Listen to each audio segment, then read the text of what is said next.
Hi,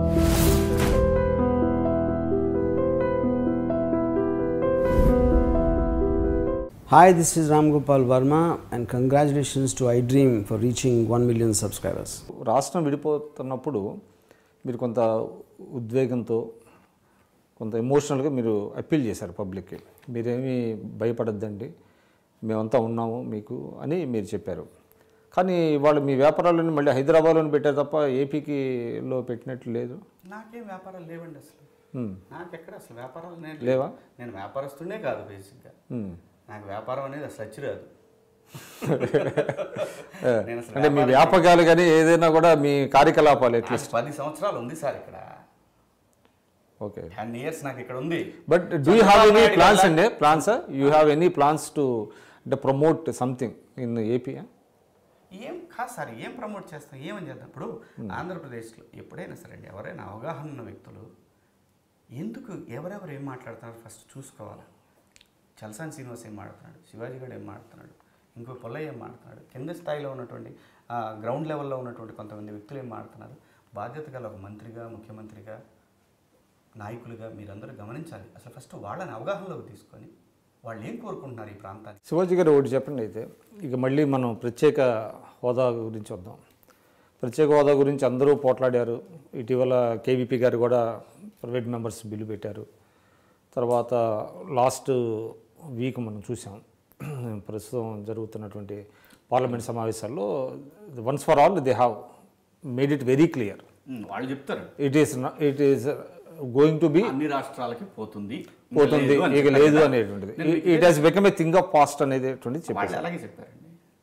అదేవిధంగా second SRC వేసి రాష్ట్రాలను విభజించాలి అనేది ఒకటి ఉండేది కదా, అది లేకుండా విభజించలేదా?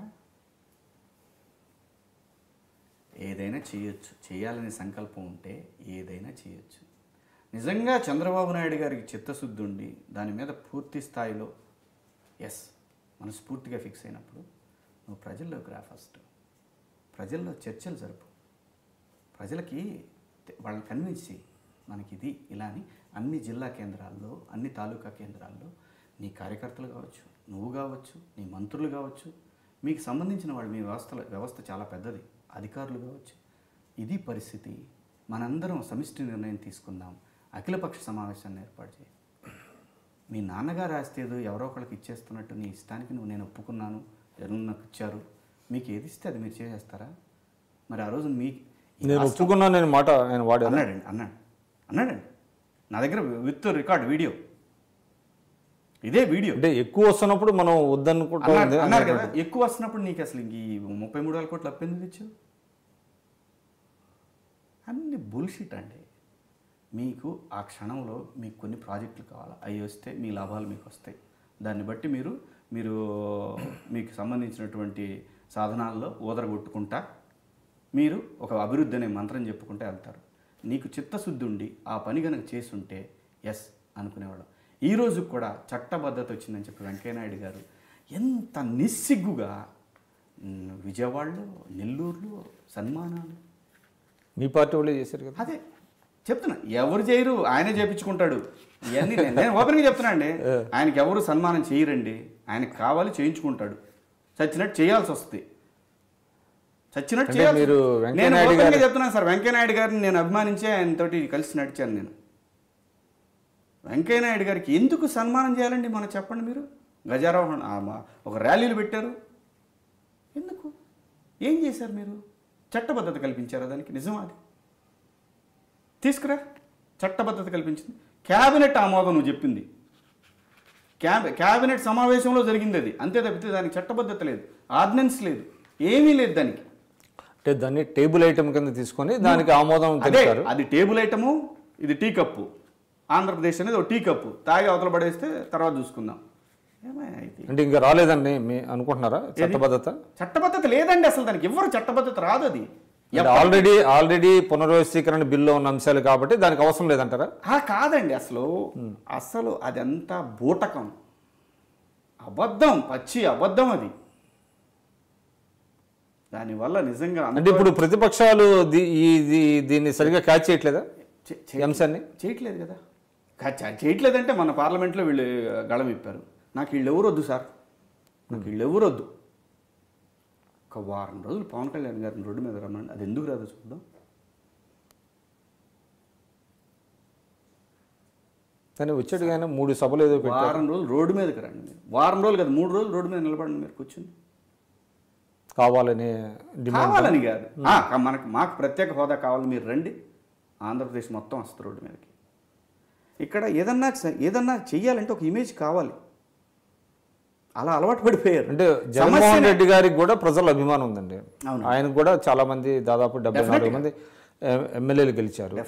ఆయనకు ఒక మీడియా ఉంది, ఆయన కూడా పోరాడుతున్నారు.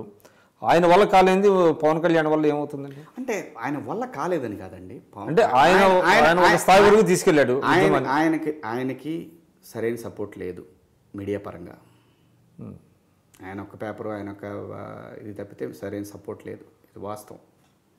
ఆయన ఏది మాట్లాడినా అధికార పక్షం మాట్లాడితే నువ్వు దొంగవే, నువ్వు మాట్లాడద్దు, నువ్వు అసలు ఎంత నువ్వు అంత. ప్రతిపక్ష నాయకుడిని ప్రశ్నించే పరిస్థితి రానియట్లేదు, మీరు మాట్లాడినివ్వట్లేదు, శాసనసభ సాక్షిగా మాట్లాడినివ్వట్లేదు మీరు. అతన్ని మాట్లాడితే నువ్వు దొంగోడివి. నిజమైన విషయాలు చాలా ఉన్నా కూడా ఈ రోజున అవన్నీ ఒట్టిదానిలాగా మార్చేస్తున్నారు మీరంతా, ఇవన్నీ బూటకం అన్నట్టు మార్చేస్తున్నారు మీరంతా. అది తప్పు. రేపు నీ పార్టీ ప్రతిపక్షంలో కావచ్చు, ఆ రోజున వీళ్ళు కూడా అదే చేస్తారు. అంటే ప్రతిపక్షంలో ఉండే బలహీనతల్ని క్యాష్ చేసుకుంటున్నారు. నేను ఒకటే చెప్తున్నాను, ప్రతిపక్షానికి బలహీనత ఉన్నమాట వాస్తవం. బలహీనత ఏంటి? ఈయన మీద కేసులు ఉన్నాయనేది బలహీనత. ప్రూవ్ చేసి లోపలండి. లేదు, ఇంతకాలం జరుగుద్దా మీరు చెప్పండి? నిజంగా ఇతను దొంగ, దోచేసుకున్నాడు, ఇంతకాలం జరుగుద్దా? కేంద్రంలో మీరే ఉన్నారు, రాష్ట్రంలో మీరే ఉన్నారు.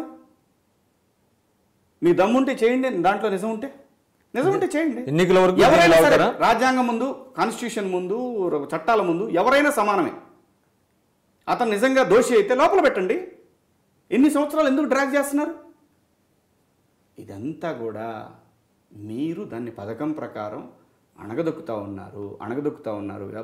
సమస్యలు లేవనెత్తిన ప్రతిసారి అణగదొక్కుతూ ఉన్నారు. ఏం ప్రతిపక్ష నాయకుడు అని అడిగేదానికి మీరు క్లియర్గా రాతపూర్వకంగా ఇవ్వండి. ఇవాళ 33,000 కోట్ల రూపాయలను ఎలా ఖర్చు పెట్టి శ్వేతపత్రం విడుదల చేయండి. ఈ రోజున ఆంధ్రప్రదేశ్కి ఎంత వస్తుంది, కేంద్రం ఇచ్చిన ప్యాకేజీలు ఎంత వస్తుందని ఒక శ్వేతపత్రం రిలీజ్ చేయండి మీరు దమ్ముంటే.